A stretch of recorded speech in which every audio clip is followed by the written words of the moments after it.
Welcome to another episode of Parenting Great Kids. I'm your host, Dr. Meg Meeker, and today we have an inspiring guest joining us. She's a firm believer in the resilience of the human spirit, an author and a true advocate for the journey of motherhood. Rachel Marie Martin is not just the writer behind the heartfelt site Finding Joy. She's also the author of The Brave Art of Motherhood and a founding partner in Audience Industries, a company dedicated to training and empowering entrepreneurs in their ventures. And today we're going to talk about her latest work, Mom Enough.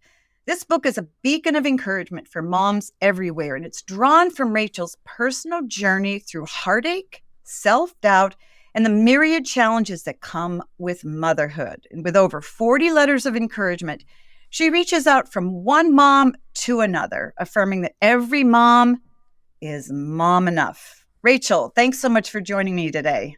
Thank you for having me. I'm excited to chat about motherhood and more. We hear a lot about motherhood and, of course, and we talk about helps. But I think that it's one of the most important reasons we talk about motherhood and how important it is because a lot of mothers out there who don't have jobs outside the home, or often, I say jobs that don't pay any money because they work very, very hard, is that they just feel sort of downtrodden and they feel that their work is not important. And that is the opposite is absolutely true. So let's talk about the power of encouragement that you write about. Your book is over 40 letters, and you offer encouragement to moms. Why is encouragement so much? I mean, isn't just enough to have our friends and our family encourage us, but why do we need constant encouragement?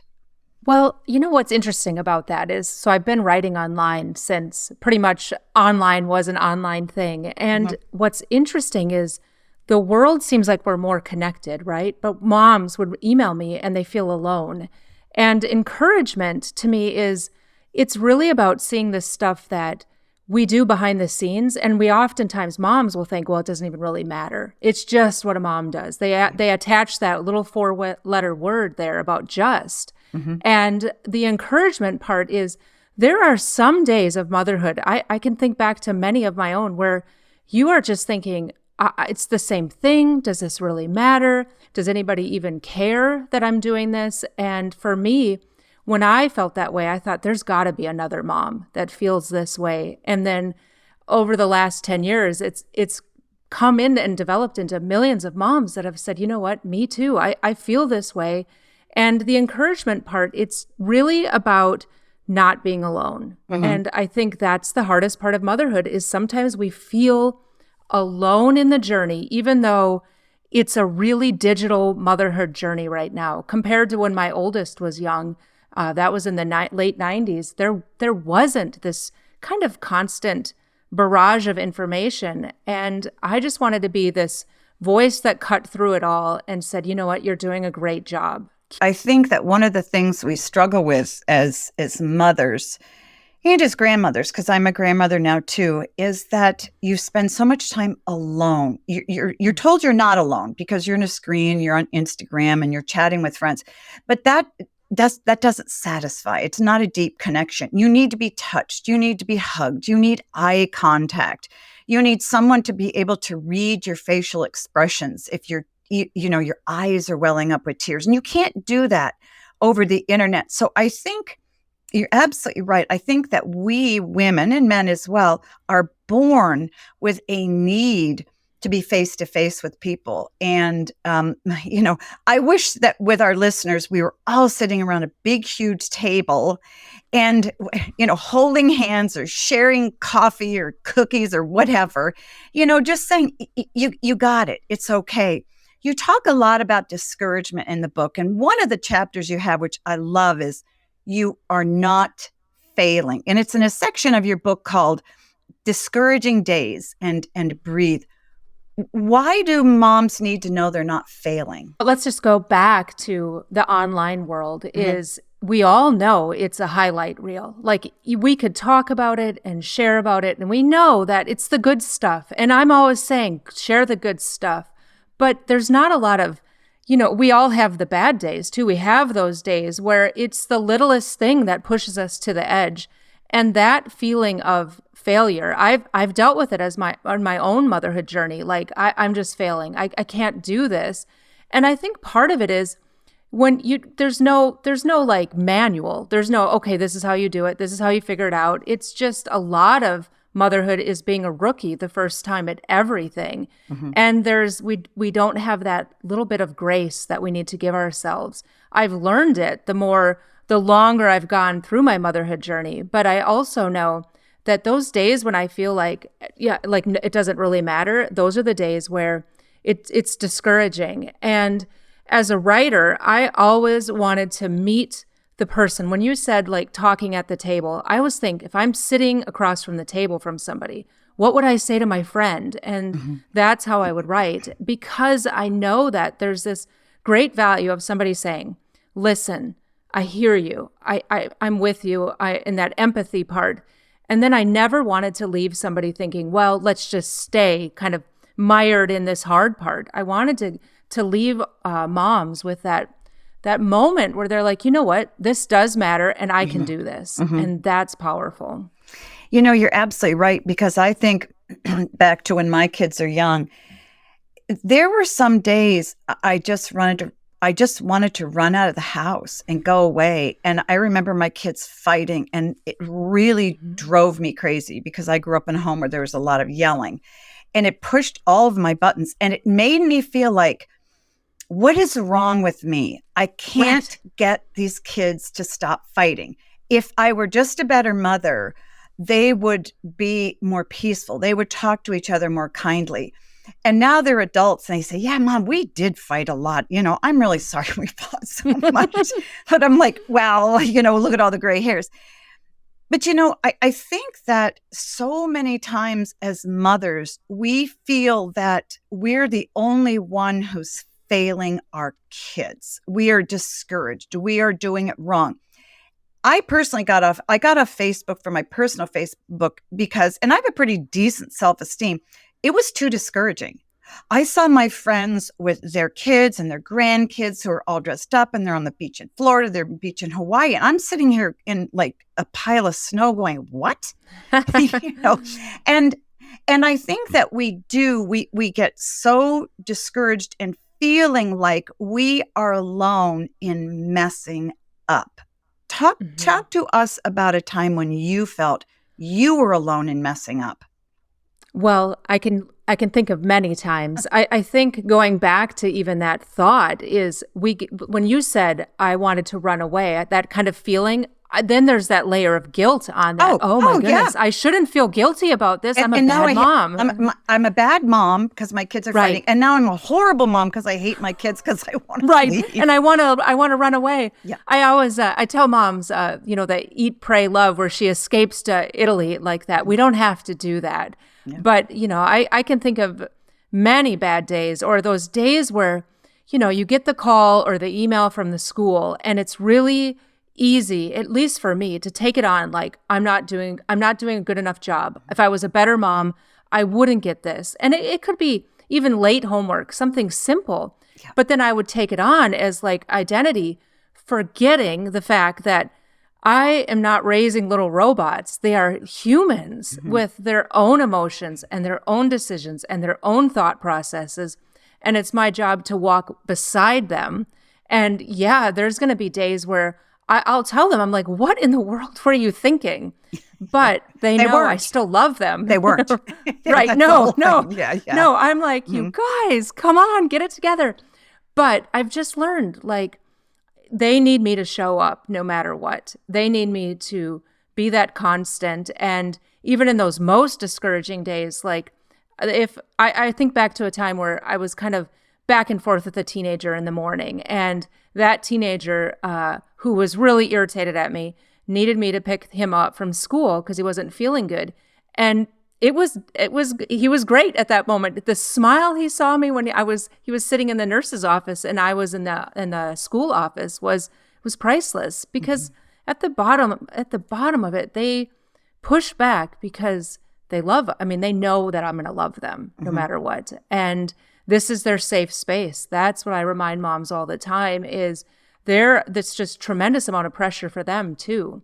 Navigating a world where, I mean, I didn't have it, where everything was online, where they have the same pressure that you and I do as mothers. So I just try to just remind them, like, there's this pressure valve.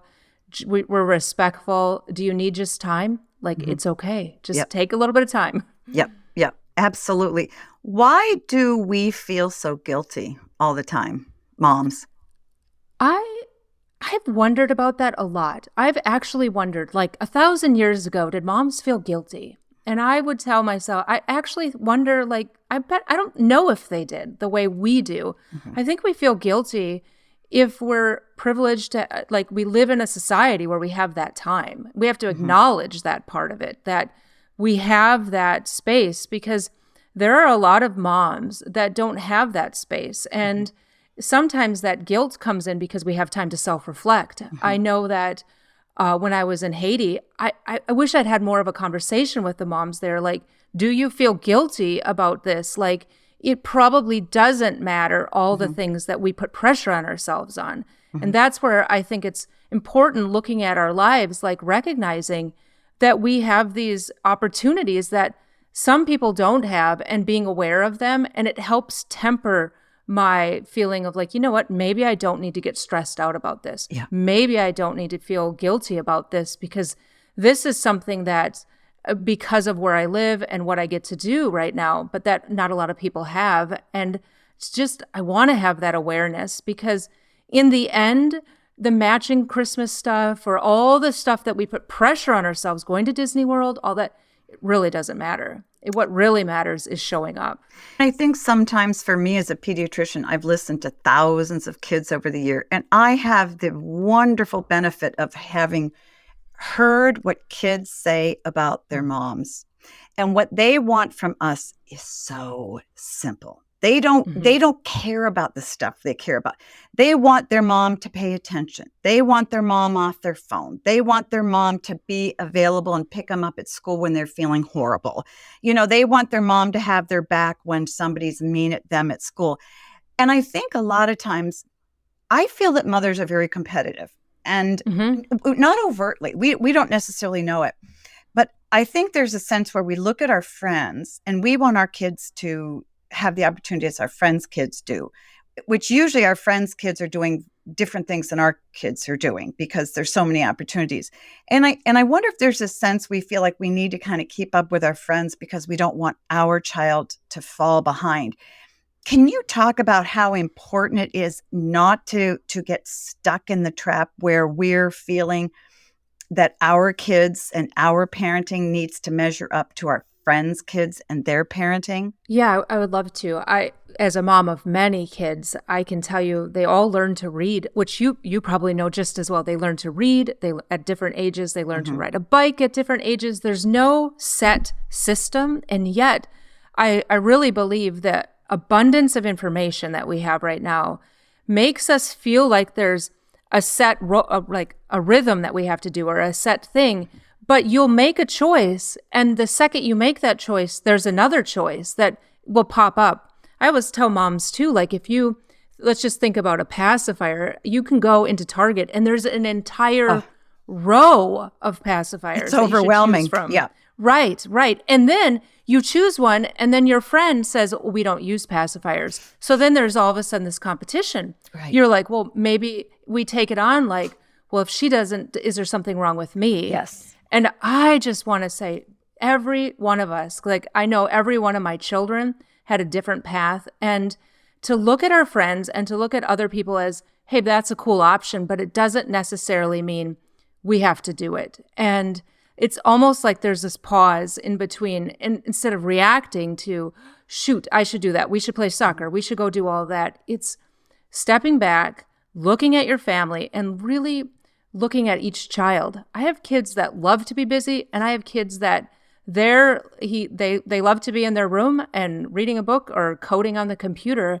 And if I try to put them all and do the same thing, it's misery. Yeah. And so it's really just adapting and doing what's right for your family.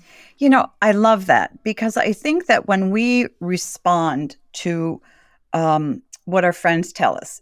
No, my doctor said you should never have a passy because then they're not going to talk well or something like Right. this. And there are plenty of pediatricians who'll say silly things like that.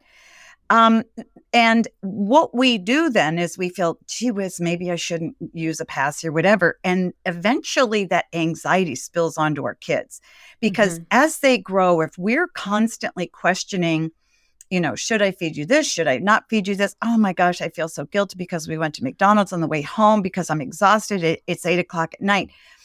Our guilt eventually spills onto our kids. And I just want to encourage mothers, 85-90% of the stuff you feel guilty about that you feel you should measure up to your friends is a bunch of nonsense.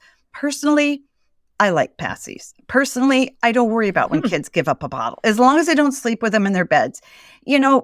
Let follow your instincts as a mom. You know your kid best. And if you feel that your kid doesn't want to play soccer, doesn't want this, or wants to stay home and read, let them be who they are. But in order for us to let them be who they are, we have to be comfortable in our skin as moms and say, I don't mind telling my friends that you don't do any extracurricular activities because you like to read. Oh, well, that's who you are. Good for you. You have a great line in one of your chapters. I think it's on mom guilt. Okay. Sitting in mistakes means missing out on today. Talk about what you mean by sitting in mistakes. Well, I tend to be, or I used to be, kind of that wallower. Like, you have that conversation with somebody and it didn't go right. And then when you go home, you think, oh, I should have responded this way or that way, or I should have done that. And when we all make mistakes.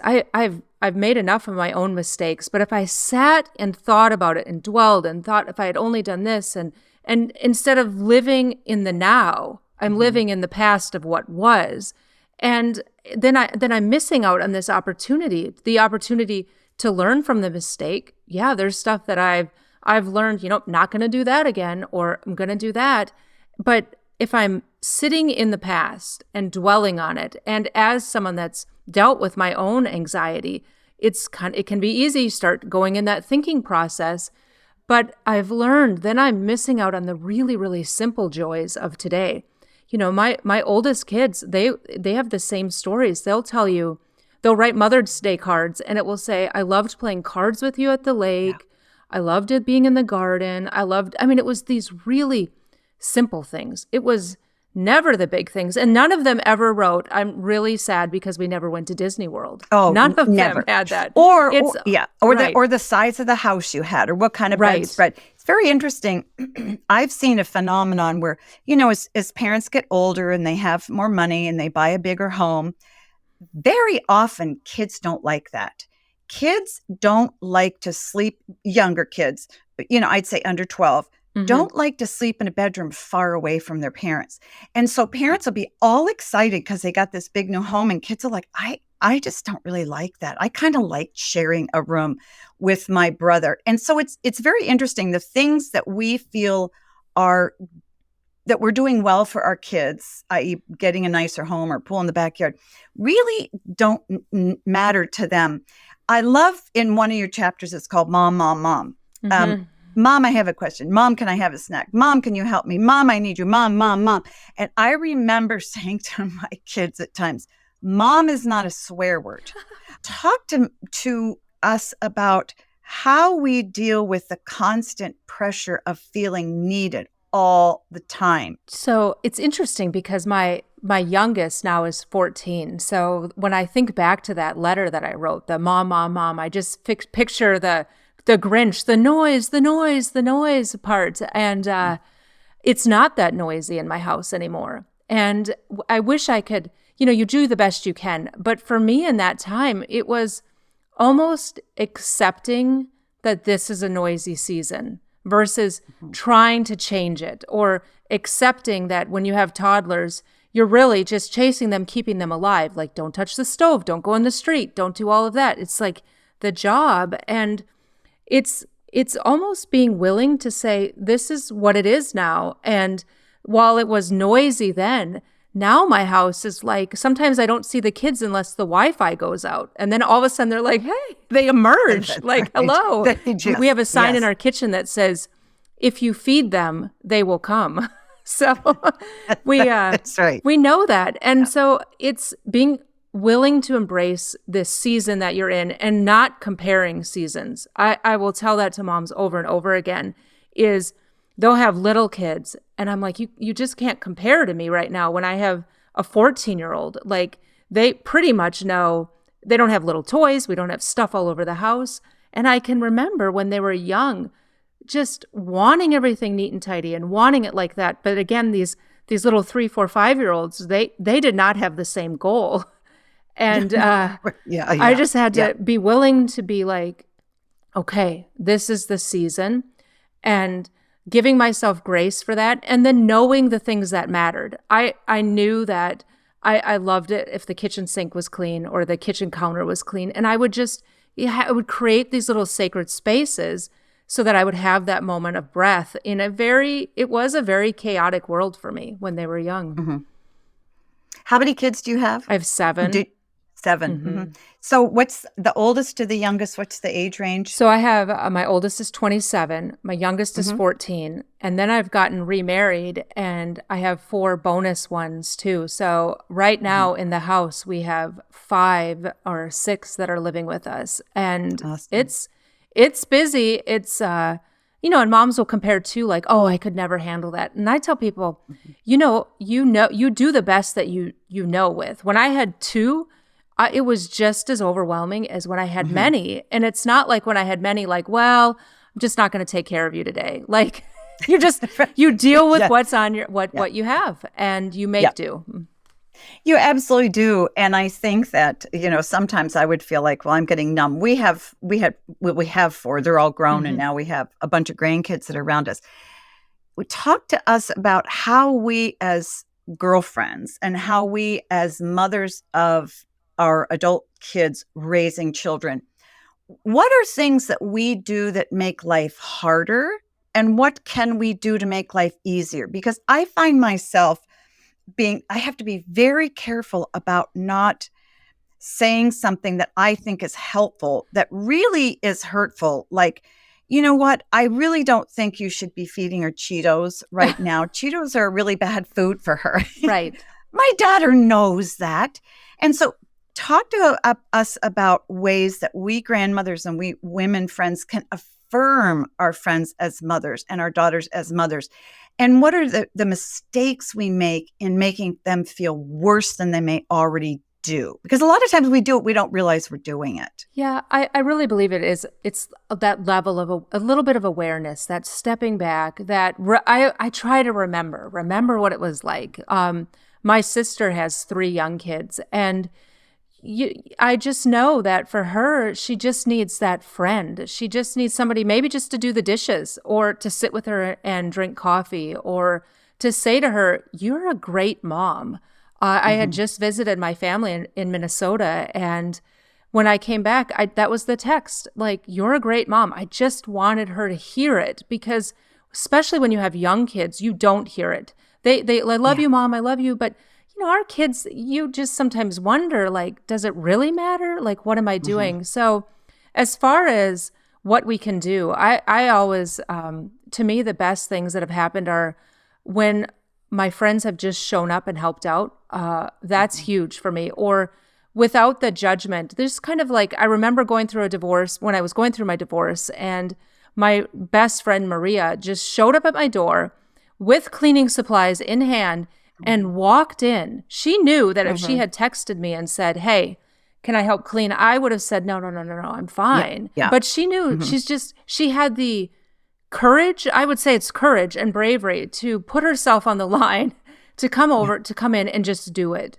And even though I was like, no, it was such a huge gift. And that's what I try to be like, especially with my friends that have younger kids. I have a really good friend here that's got 3 kids under 6. And we would just meet on Tuesdays and just sit and drink coffee at her house while the kids played. No agenda, no nothing. It was just being there. Another human being showing up, saying, you know what, you're doing a great job. Listening. That's the other thing. I think so many moms don't feel heard, and just Mhm. someone that they can talk to. That's huge. Right. Yeah. Well, and I think that with all the advice out there, from you and from me and from all these other people that, Right. and you want to give helpful advice, but I think sometimes we fall into being advice givers, that we feel we need to go in and help our friend change this or change that so that she can be happier. Maybe if you just exercise more, you know, we may be saying it to help, but she's hearing, what do you think? I'm fat. I need to lose 10 pounds. What people hear and what we say are often very, very different things. So I think you're absolutely right. I love that. Your friend came in. She didn't say anything. She didn't say, gee whiz, why are you divorcing this guy? Why Mm-hmm. she just cleaned your house, Mm-hmm. and I think sometimes you're absolutely right. We just need to be for our friends. And maybe we should just not talk as much to people. We should just, like you said, keep our mouth quiet, listen, and don't offer advice and don't judge. And that's hard because we hear so much advice. You have a great chapter or letter on being fearless. And I love this because we have to learn to be fearless in order to fight for ourselves and our sanity. And one of the things, let's see, you have they see where they stood up, not where they fall. They focus on the good. They know their kids will make mistakes. Hooray. They're real. They learn. They do versus just talk. Why is being fearless so important as a mom? Well, there's that actually made me a little teary thinking about it, because I think most moms have a level of fearlessness in them and they forget to see it, or they don't see it, or they don't realize how powerful they are until somebody's like, "Whoa, what were you doing? That is amazing." And Mhm. fear, there's a lot of stuff that we can do that's scary out there. There's a lot of decisions we have to do as a mom it's really hard. I know that my youngest guy has celiac disease, and when he was Mhm. diagnosed, he was 15 months old, and I had to be fearless. I had to really, really fight for him because he was really young with it. It wasn't Mhm. as diagnosed back then, and I just did because it was within me to do it. And sometimes moms will say, "Well, I don't know if I have it," and I'll remind them, "Well, do you remember when you did that?" Like, we all Mhm. instinctively have that mama bear part of being fearless. Yes. Mhm. And the other thing is, my son Caleb reminded me one day. He said, Mom, you have the quote that kind of paraphrased by Eleanor Roosevelt, do one thing every day that scares you, in the house. But he says, you also have one that says, do one thing every day that makes you happy." And I thought, Yeah. that's interesting. And I've Yeah. realized that oftentimes, at least in my own life, what's on the other side of what scared me or makes me nervous is something that brings me a tremendous amount of joy or Yeah. happiness. It's just getting out of my own head and doing it. You're absolutely right because they're an it really feels like an oxymoron that fear and joy should sort of be bedfellows. Right. That it's working through the fear that you really get the joy. And I love that you say this because so many mothers know what to do with their kids. They know something's wrong with their kids. And they come in or to a doctor's office, for instance, go, well, I don't know. What do you think? What do you think? If you think something's wrong with your child, you stay in that room until the doctor tells you he or she's going to figure out what it is. Mm-hmm.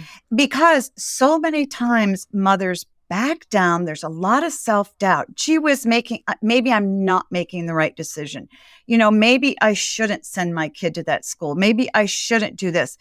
Stand up for what you believe in because your instincts are usually right. So act on them and be stronger because I really do want to champion mothers and sort of say, you really have got this and it's simpler than you think, but it's just really, really hard. And doing what you know you should do for and with your kid is hard. So you got to have the guts to do it. We only have a few minutes left, but I know that a lot of mothers struggle with fear because of what's out there. We live in a very violent world. We live in a world where girls are sexualized, where there's pornography and kids are on the internet and online and social media. And they're just, a lot of things that are very frightening for parents. So talk to mothers about how or if they can navigate this and have kids come out on the other side who are really good, great kids.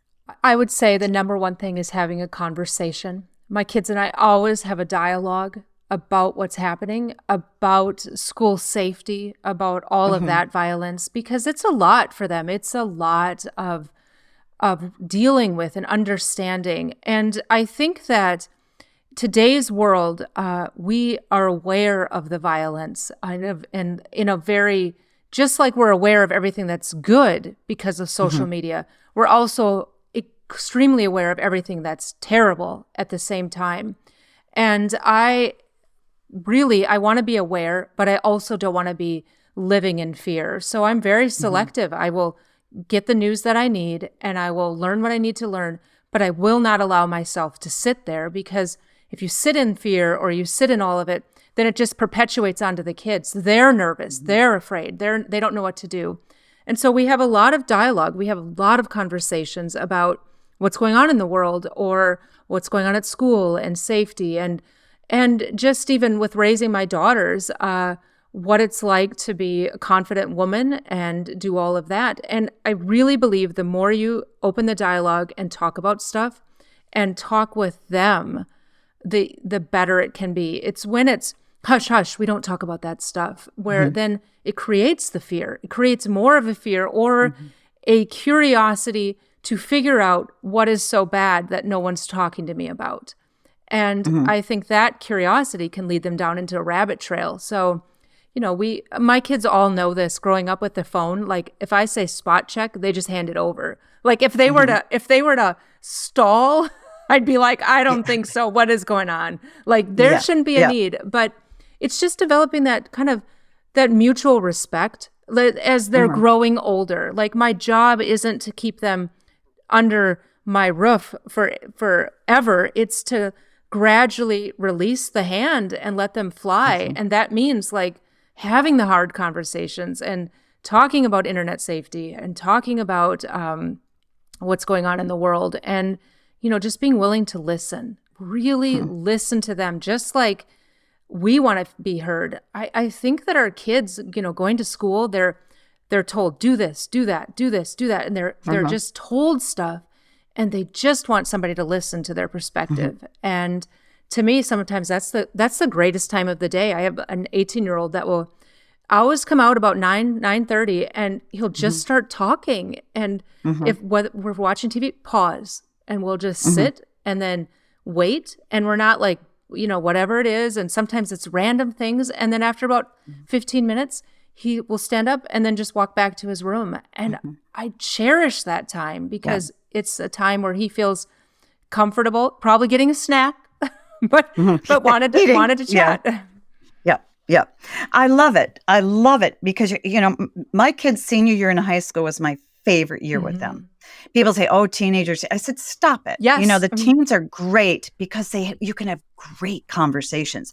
And they would come home for lunch or they'd come home before practice and I'd be doing something in the kitchen and they just sit down and they just start talking. If you want your kids to talk to you, listen. Kids who feel that you never listen will never talk to you. And I also tell parents, no topic is off limits. So you have to be ready to handle the hard stuff and the opinions you don't want to hear and, behaviors you don't want to hear about. You have to listen and to let kids know it doesn't matter what they say or how they feel. At home, it's safe. You figure it out together and to know that what I'm hearing from you is that while you weren't your kid's friend growing up, you were their ally. And I think kids need to know mom and dad have my back and they will hear what I have to say. So I applaud you for that. I'm just hearing that in our conversation. I hope other moms out there hear that because that's so critical in getting your kids to a healthy adulthood.